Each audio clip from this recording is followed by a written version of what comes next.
আমি জিয়া রহমানের জানাজা সহ গেছি, আমি ওই চাটকাটা হাউজের এখনো মনে করেন এখন খালেদা জিয়ারও জানাজা চলে গেছি। ব্যস্ত নসিব করে আল্লাহর কাছে এটাই শুকর না আদায় করি, আমরা তো সবাই চলে যাব।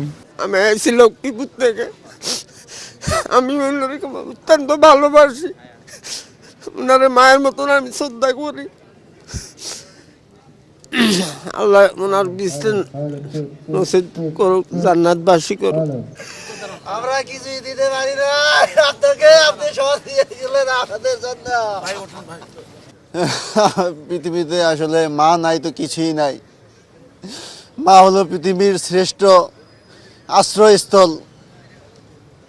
এই মায়ের যে অপূর্ণতা এটা কখনোই পূরণ হওয়ার নয়। তিনি আমাদেরকে এতিম করে চলে যাচ্ছেন, আজকে তার সমাধি হবে। মানতে পারি না, মানতে পারি না। আপনার মতো নক্ষত্রের এত তাড়াতাড়ি বিদায় হবে আমরা কল্পনা করতে পারি না। একটু মাথায় আলাইছি আমি, আমাকে আমি এখানে চলে আসছি। আমি আমার দেখার জন্য এক নতুন ম্যাডাম খালেদাকে আমি দেখার জন্য আসছি, ছুটে আসছি।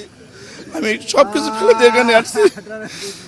আল্লাহ আমরা একটা স্লোগান দিই, ফেনীর মেয়ে খালেদা, গর্বমোদের আলাদা।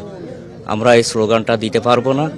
একটা নেত্রী পেয়েছিলাম বেগম খালেদা জিয়া, উনি ইন্তেকাল করাতে আমাদের আসলে আমরা অভিভাবক শূন্য হয়েছি। বেগম খালেদা জিয়া এই রাষ্ট্রের জন্য অপরিহার্য একজন ব্যক্তিত্ব ছিলেন। আজকে জাতি শোকাহত।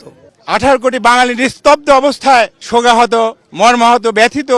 দেশনেত্রী বেগম খালেদা জিয়া দেশের জন্য তিনি যে কাজটুকু করেছেন তার জীবন পর্যন্ত উৎসর্গ দিয়ে গেলেন।